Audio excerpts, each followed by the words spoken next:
So, whenever there is a person who is a critic of the ANC, whether he is criticizing the ANC government's incompetence or their corruption that we see every single day, or most recently the human rights abuses committed by them, which is now being propagated by people internationally and most notably Donald Trump and Elon Musk and so on and so forth, we always see a certain sector of the mainstream media equating this to Stratcom propaganda. Now, just to give you an idea what Stratcom was, it was the apartheid era's intelligence services agency that used Stratcom, it stands for Strategic Communications, in order to push a certain narrative. And they had done so by infiltrating independent media houses and getting certain stories published or certain narratives published, and also attempted to even outright buy the Citizen newspaper. Of course, this failed as this was then uncovered by people at this time. And when it was uncovered, it was a huge corruption scandal as they were trying to use covert funds to buy this newspaper in order to create a pro government narrative. Now, of course, this technique that the apartheid state employed is not new, and it's not something we don't see today.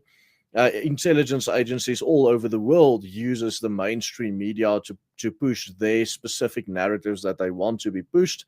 And also here in South Africa, for instance, we saw with the so-called 44 Afrikaners that signed this letter to the United States saying that there's nothing wrong about the way that Afrikaners are treated in South Africa.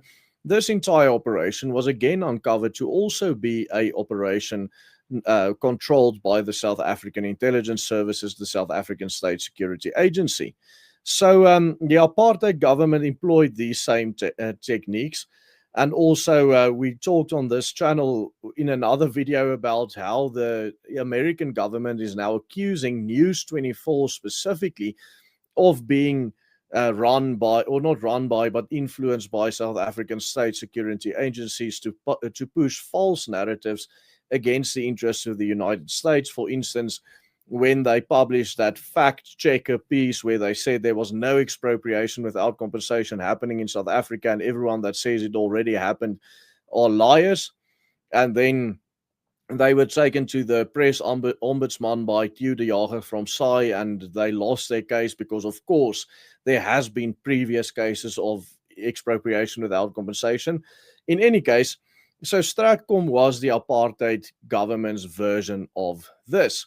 So in today's video, I want to go and look at all of the propaganda that was being created by Stratcom, by the apartheid government, particularly their two most famous propaganda narratives. One is called the Rooi Gevaar, or the Red Danger, which talked about the ANC's communist alignments and how that would influence South Africa in the future. And the other notable one is the Swart Gevaar, or Black Danger narrative, which talked about the ANC themselves and what would happen to an African country when majority black rule happens in that country. And they started taking examples from our neighboring countries and showed people how they looked and said South Africa is going to look exactly the same if the ANC were to take over. So we are going to look at both these narratives and everything that is being pushed or was being pushed by Stratcom during apartheid. And today, more than 30 years after apartheid had ended, we're going to see if Stratcom was right or if they were wrong. And if they were right, how right were they? And if they were wrong, how wrong were they? We're basically going to judge the propaganda made by Stratcom during apartheid by what is now happening today. And also, I wish to point out that if we look at these predictions made by them, we do not necessarily have to, how shall I put it? We do not necessarily have to, yeah, I lost my train of thought there for a little bit. So let's just get into what exactly they were saying. So, what exactly were the Stratcom guys. Of course, Stratcom stands for Strategic Communications, and it was being employed. It was a covert project that was being employed by four different organs of the state. It was national security, it was the police's military intelligence, and also other branches of government communications, in which they wanted to create a narrative that was pro, not necessarily pro apartheid, but pro the National Party government and also anti the ANC. And it was within this communications project run mostly by the State Security Council and the National Intelligence Services of the South African government. Now, Stratcom started in the 70s under John Vorster, but it was most notably employed under P.W. Botha in the 80s, and it ran through all the way into the 90s under F.W. de Klerk. And of course, we know that these three different heads of state that South Africa had all had completely different views for the direction that South Africa needed to take or get into. And as the views of the heads of state and also the governments under them changed, the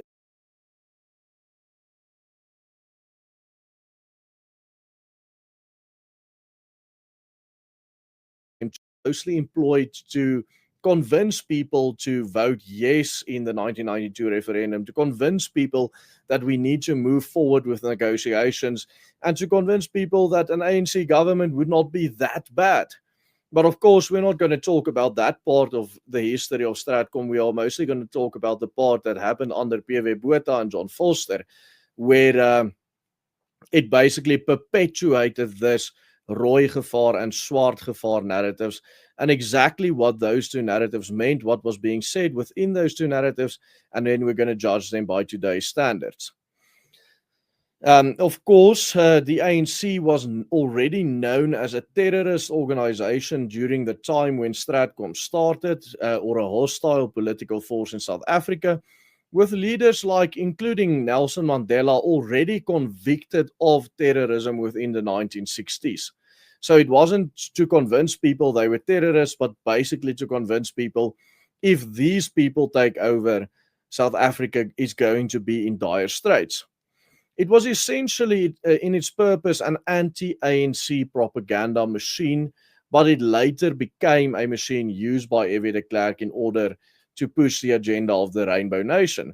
But we must also remember that propaganda does not necessarily equal disinformation. It could be selective. It could be selective publishing of certain information while omitting other facts, and it could also be the complete truth just because it suits the narrative of the government of the time, or it could be disinformation. And in today's video, we'll see which parts were disinformation and which parts actually came true. Propaganda is an inescapable category. Everyone is almost always busy with some form of propaganda. But of course, propaganda can be based on truth. And if it's based on truth, we call it white propaganda, or it could be based on lies. And if it's based on lies, we call it black propaganda. And the claims we see on social media and in the mainstream media repeatedly about Stratcom and the effect that they had on the South African population and the fear that they had created in the white South African population that today led, according to them, to people believing that they are in a genocide is mostly because of black propaganda or propaganda based on lies, and also based on lies alone with no white propaganda within it. Of course, on this channel, we take a much more nuanced look at things, and we are going to see which parts of it were actually black propaganda, which parts were white propaganda, which predictions never came true, and which predictions did come true. One of the main reasons that so much attention is given to Stratcom today is because of a 2018 documentary on the life of Winnie Mandela. Now, in this documentary, it claimed that Winnie Mandela was the victim of a massive apartheid disinformation campaign run by Stratcom, which was aimed at destroying her reputation. The documentary even claims that later the Truth and Reconciliation Commission was influenced by this disinformation campaign to portray her negatively. Well, we're going to look into that